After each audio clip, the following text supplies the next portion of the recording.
नमस्कार, मैं हूं मृत्युंजय कुमार झा और अगले आधे घंटे तक कमोडिटी मार्केट पर सबसे बड़ी कवरेज जारी है।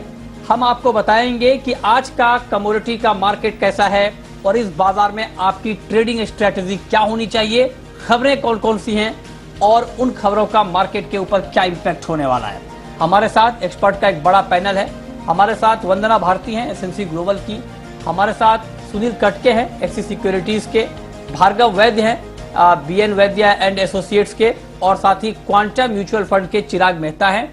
आप सभी का बहुत बहुत स्वागत है। और आज हम चर्चा की शुरुआत करने जा रहे हैं चांदी के साथ, क्योंकि आप देखिए कि चांदी की कीमतों में भी बहुत ज्यादा गिरावट आ चुकी है और इस साल की ऊंचाई से, मतलब 2021 की ऊंचाई से चांदी का भाव अब तक करीब करीब 15% तक टूट चुका है। और जो घरेलू बाजार में रेंज है चांदी का, वो 62,000 से 74,000 का रेंज दिखा है। साल की शुरुआत में तेजी थी, उसके बाद गिरते गिरते भाव 62,000 के करीब पहुंच चुका है। अंतर्राष्ट्रीय बाजार में भी 24 से 30 डॉलर का रेंज हम पूरे साल में हमने चांदी का देखा है। अब सवाल यह है कि यहां से, आज की हमारी थीम यह है कि यहां से चांदी की चाल अब कैसी होगी। क्या चांदी 62,000 से गिरते गिरते पहले 50,000 तक आएगी, या फिर 62,000 से मार्केट एक बार फिर से बाउंस बैक करेगा और 70,000 के लेवल तक जाएगा। तो बड़ा सवाल यही कि यहां से पहले चांदी 50,000 या पहले 70,000, इसी पर हम बात करेंगे। और मेरा सबसे पहला सवाल भार्गव वैद्य जी आपसे होगा सर, कि गोल्ड के लिए तो एक मुसीबत होती है, तो चांदी के लिए वो दोहरी मुसीबत हो जाती है। अब देखिए, अभी जो गोल्ड में गिरावट आई उसके पीछे वजह ये मानी गई कि अमेरिका के आर्थिक हालात बेहतर हो रहे हैं, वहां पर नौकरियों के आंकड़े बहुत बेहतर आए। उससे ये उम्मीद बढ़ी कि फेड जो है वो जल्द अपनी पॉलिसी में बदलाव कर सकता है, ब्याज दरें जल्द बढ़ा सकता है। उसका नेगेटिव इंपैक्ट हमने देखा। बहुत सारे लोगों का ये मानना था कि गोल्ड में बहुत ज्यादा गिरावट इसलिए नहीं आई क्योंकि दूसरी तरफ डेल्टा वेरिएंट का कंसर्न सामने था, तो लिहाजा उससे कहीं ना कहीं एक सपोर्ट मार्केट को नीचे पर मिल रहा था और इसीलिए कोई भारी गिरावट और हमने यहां पर गोल्ड में नहीं देखी। कुछ लोगों का ये तर्क है, लेकिन ये तर्क चांदी में इसलिए काम नहीं कर रहा है क्योंकि चांदी के लिए दोनों खबर नेगेटिव है। अगर अमेरिका के आर्थिक हालात बेहतर होने से निवेश मांग कम होती है चांदी की, तो दूसरी तरफ डेल्टा वेरिएंट का कंसर्न बढ़ने से इंडस्ट्रियल डिमांड भी की चिंता भी चांदी में बढ़ जाएगी, लिहाजा इंडस्ट्रियल डिमांड भी कम होगी। तो अब जरा आप बताएं सर कि इन दोनों खबरों के बीच चांदी का सफर आगे का कैसा रहेगा, पहले 70,000 का या पहले 50,000 का? आप मेरे से बात कर रहे हैं? भार्गव बात कर रहा हूँ।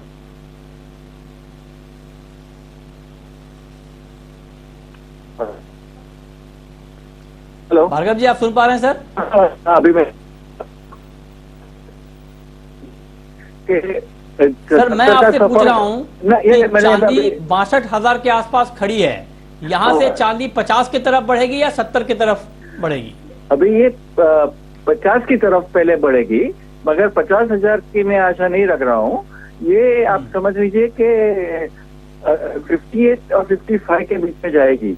एक क्योंकि जो दूसरा एक पर्टिकुलर अमेरिका का जो मेजर एक्सपेंस का जो प्लानिंग है, अगर उनका इंफ्रास्ट्रक्चर का हैवी स्पेंडिंग का जो बजट है और वो उस हिसाब से चले तो एक अलग तरीके की शायद डिमांड आ सकती है। चांदी में को भी उसको सपोर्ट मिलेगा बेस मेटल और दूसरे सब पिस्टरा के साथ, और जो गिरावट है वो काफी हद तक स्लो हो जाएगी।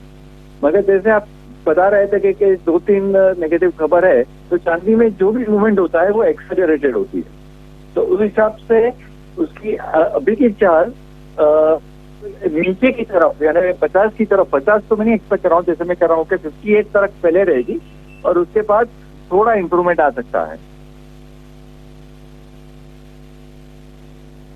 अच्छा, तो मतलब आप ये कह रहे हैं कि पहले यहां से चांदी 50 की तरफ बढ़ेगी और उसके बाद फिर रिकवरी होगी। तो दूसरा सवाल भार्गव जी मेरा आपसे यही होगा सर कि तो जो लोग चांदी में एक फिजिकल बाइंग करना चाह रहे हैं, या जो ट्रेडिंग तो मैं नहीं कहूंगा, मतलब मान लीजिए कोई बहुत सारे लोग इन्वेस्टमेंट के लिए भी चांदी खरीदते हैं, तो उनके लिए आपकी सलाह क्या है? क्या फिजिकल में या इन्वेस्टमेंट के पॉइंट ऑफ व्यू से किसी भी फॉर्म में चांदी को इस भाव पर ना खरीदा जाए सर, वेट किया जाए गिरने का? मैं जैसे 58 कहा, 60 और 58 के बीच में SIP कर लीजिए, उस हिसाब से इन्वेस्टमेंट डिमांड के लिए आप प्लान कर सकते हैं। ये जो चांदी के अगर सिल्वरवेयर और ऐसे डिमांड है उसमें कुछ फर्क, चांदी का फिजिकल प्रीमियम बढ़ जाएगा। मगर अगर आपको इन्वेस्टमेंट के लिए एक चांदी के बार खरीदने हैं तो आप थोड़ा वेट कर सकते हैं। तो करीब एक्सपेक्ट कर रहा हूँ, तो 58 और 60 के बीच में आप बाइंग कर सकते हैं। आज की तारीख में थोड़ा वेट कर सकते हैं। अच्छा, आप कह रहे हैं कि आज की तारीख में थोड़ा वेट कर सकते हैं, और ये बात ठीक है क्योंकि चांदी की चाल बहुत ज्यादा वोलेटाइल भी होती है। एग्जाम्पल 2020 का आपके सामने है, और अभी हमने एक 75 साल की स्टडी की है चांदी में, और उसमें ये बात सामने निकल कर आई कि 2020 में सबसे ज्यादा उठापटक चांदी में हमने देखा, या यूं कहें आपकी सबसे ज्यादा तेजी अगर चांदी में निचले लेवल से आई तो पिछले 75 सालों में, मतलब आजादी के बाद से 1947 के बाद से 2020 में आई। और 2020 में जो चांदी का लो था वो 33,580 रुपए का था 18 मार्च 2020 को, जो उसी साल अगस्त में 7 अगस्त को ये बढ़कर 77,949 पे पहुंच गया। अब आप सोचिए 33,000 की चांदी 78,000 के करीब पहुंच गई एक ही साल के अंदर। तो इतना ज्यादा चांदी में कभी कभी एक्शन आ जाता है। बहुत शुक्रिया भार्गव जी आपका हमारे साथ जुड़ने के लिए, चांदी पर अपना व्यू देने के लिए। लेकिन अगर वंदना जी मैं आपसे पूछूं कि ये तो ठीक है, आगे की बात हम कर रहे हैं, आज अगर चांदी में कोई ट्रेड लेना हो मैम, तो आज के लिए चांदी के मार्केट में कुछ है क्या ट्रेडिंग के लिए? मृत्युंजय जी, गोल्ड और सिल्वर डिफरेंट डायरेक्शन में भी बिहेव कर रहे हैं। गोल्ड मुझे लग रहा है कि थोड़ा ऊपर की साइड जाएगा, और चांदी में मुझे लग रहा है कि थोड़ी सी यहाँ पे करेक्शन जो है वहां पे ड्यू है। और मेरे ख्याल से जो गोल्ड का कॉन्ट्रैक्ट है एक बार 62,000 तक आना चाहिए, या 62,100 तक आना चाहिए। एक करेक्शन आने पे यहाँ पे सेलिंग करे 62,500 उसके करीब ये कमोडिटी ट्रेड हो रही है।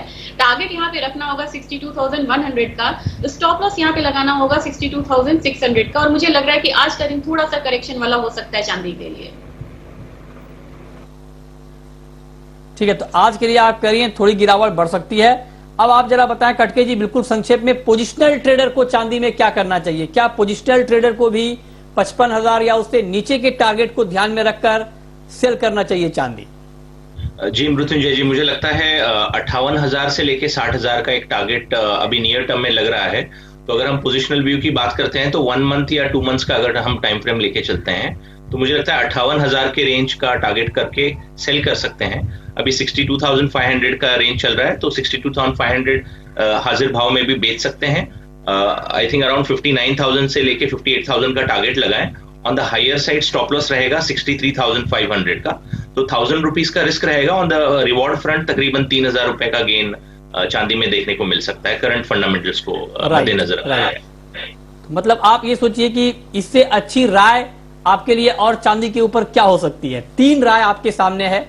पहली राय जो अभी भार्गव जी ने बताया कि लॉन्ग टर्म के लिए जो लोग चांदी खरीदना चाहते हैं, चाहे वो फिजिकल में, चाहे किसी भी फॉर्म में, फ्यूचर में या ऑनलाइन प्लेटफॉर्म पर, तो उनको वेट करना चाहिए, क्योंकि लंबे समय के लिए भी चांदी में भी गिरावट रहेगी और 50,000 की तरफ चांदी बढ़ेगा, 55,000 के नीचे जाएगा। ये बात भार्गव जी ने कही।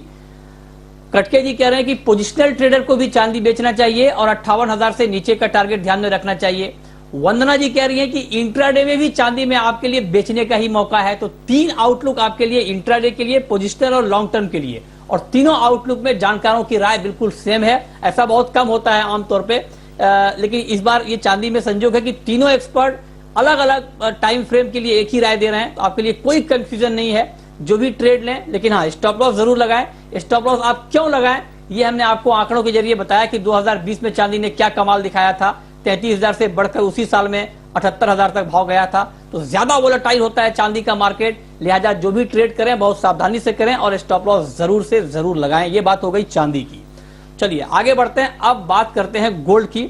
और गोल्ड का मार्केट इस वक्त बहुत ही रेंज में है, 46,378 के आसपास है।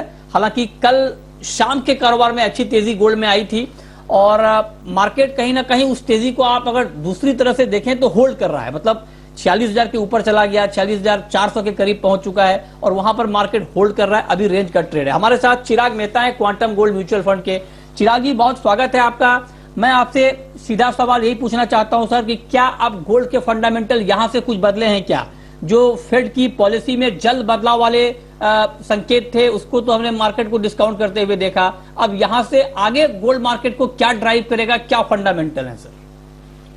जी मृत्युंजय जी, अगर गोल्ड मार्केट देखें तो फिलहाल ऑप्टिमिज्म जो ग्लोबल इकोनॉमिक रिकवरी में देख रहे हैं वो आई थिंक थोड़ी देर तक ज्यादा मोमेंटम में रहेगी, क्योंकि हम ज्यादा स्पेंडिंग देख रहे हैं अभी भी, जैसे इंफ्रास्ट्रक्चर बिल यूएस में और भी स्टिमुलस 3.5 ट्रिलियन का पास होने की संभावना है।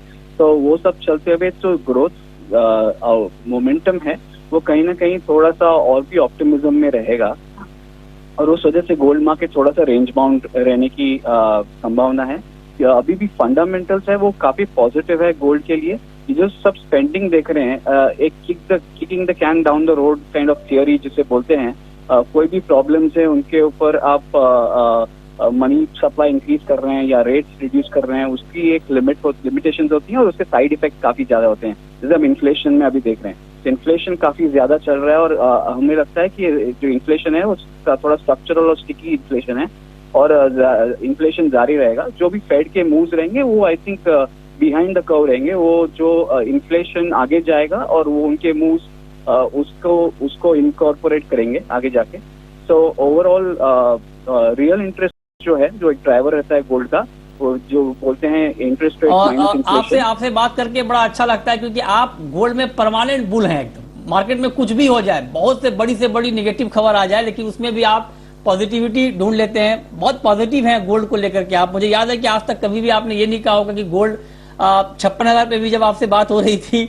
तब भी आपने गोल्ड के फंडामेंटल बहुत मजबूत बताए थे। ये ठीक है, मतलब बिटवीन द लाइन्स तो पढ़ा ही जाना चाहिए। लेकिन मैं आपसे पूछना चाहता हूं सर कि बहुत सारे लोग ये कह रहे हैं कि गोल्ड में अब यहां से गिरावट बढ़ सकती है, 43,000 तक भी गोल्ड का भाव आ सकता है। इसके पीछे दलील उनकी ये है कि एक तरफ तो फेड की पॉलिसी में जल्द बदलाव होने के अनुमान है, दूसरी तरफ अभी कोरोना के जो हालात हैं दुनिया में वो आगे चलकर ठीक होंगे। मतलब अब तो बहुत बुरा दौर दुनिया ने देख चुका है, तो अब आगे हालात ठीक होंगे, वैक्सीनेशन का काम भी बढ़ेगा, तो ये सारे फैक्टर गोल्ड के लिए एक साथ निगेटिव हो जाएंगे। इससे आप इत्तेफाक नहीं लगते हैं क्या चिराग जी? तो उसी दबाव में अभी गोल्ड रेंज बाउंड चल रहा है। आई थिंक गोल्ड में डाउनसाइड ज्यादा नहीं होगा, आ सकता है डाउनसाइड ये लेवल से, मगर ज्यादा नहीं होगा। इसलिए हम बोल रहे हैं कि for the time being we are being practical and we are saying that gold अभी for the time being range bound में ही रहेगा। We will not see immediate upsides in gold. Immediate upside जब ही आएगा जब ही हम चेंज देखेंगे in terms of Fed stand. जो फेड की एक्सपेक्टेशन है कि फेड टेपर करेगा, इंटरेस्ट रेट्स बढ़ाएगा, नॉर्मलाइजेशन ऑफ मॉनेटरी पॉलिसी लाएगा, वो ज्यादा हद तक सही नहीं होगा, क्योंकि हमने लास्ट टाइम भी देखा फेड ने टेपर करना चालू किया था after the stimulus of last crisis, तो ज्यादा टेपर नहीं कर पाए थे। इस टाइम मैग्नीट्यूड काफी ज्यादा है, तो आई डोंट थिंक बहुत ज्यादा टेपर कर पाएंगे। और जब भी वो चेंज ऑफ स्टैंड होगा तभी गोल्ड में काफी तेजी देखेंगे, तो तब तक हम रेंज बाउंड मूव देख सकते हैं गोल्ड में।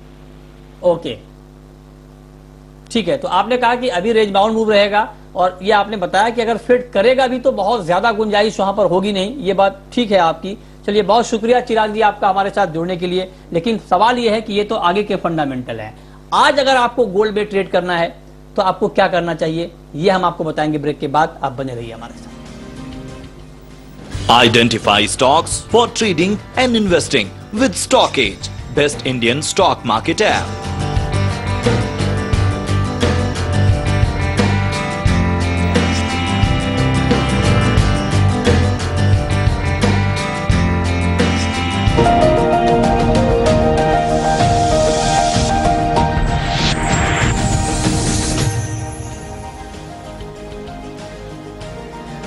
ब्रेक के बाद भी आपका स्वागत है। और फटाफट वंदना जी, आप जरा बताएं कि इंट्राडे में गोल्ड में क्या ट्रेड लिया जाए? क्या अभी इस भाव पर गोल्ड खरीदना ठीक है? मृत्युंजय जी, लेवल्स का बहुत रिस्पेक्ट करना होगा अभी इस मार्केट में। मेरे ख्याल से 46,400 से ऊपर अगर ये टिकती है कमोडिटी, तभी यहाँ पे बाय करना चाहिए। 46,600 का टारगेट रखना होगा।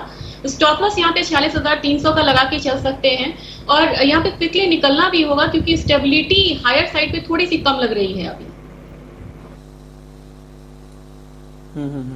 ओके, ठीक है। क्रूड में क्या किया जाए? 5100 के ऊपर है कट के जी क्रूड, थोड़ा सा दबाव है कच्चे तेल में। क्या ट्रेड देख रहे हैं आप कच्चे तेल में? जी मृत्युंजय जी, एक्चुअली प्राइसेस में अच्छा खासा रिबाउंड हमने देखा, बट कल का इन्वेंट्री का अगर हम डेटा देखते हैं तो जितना ड्रॉडाउन हम एक्सपेक्ट कर रहे थे उससे कम ड्रॉडाउन आया। इसका मतलब थोड़ा बहुत सप्लाई में बेटरमेंट है यूएस में, तो उसका थोड़ा दबाव देखने को मिल सकता है। तो 5150 5160 के रेंज में सेल किया जा सकता है इंट्राडे के पर्सपेक्टिव से। 5190 का एक स्टॉप लॉस मेंटेन करते हुए 5080 का पहला टारगेट होगा और 5050 का दूसरा टारगेट देख सकते हैं क्रूड ऑयल में। ओके, ठीक है, बहुत शुक्रिया कटके जी आपका, वंदना जी आपका हमारे साथ जुड़ने के लिए, बताने के लिए आज कहां पर कमाई के मौके बनेंगे। छोटा सा ब्रेक होगा और ब्रेक के बाद देखिए कॉर्पोरेट रडार। नमस्कार।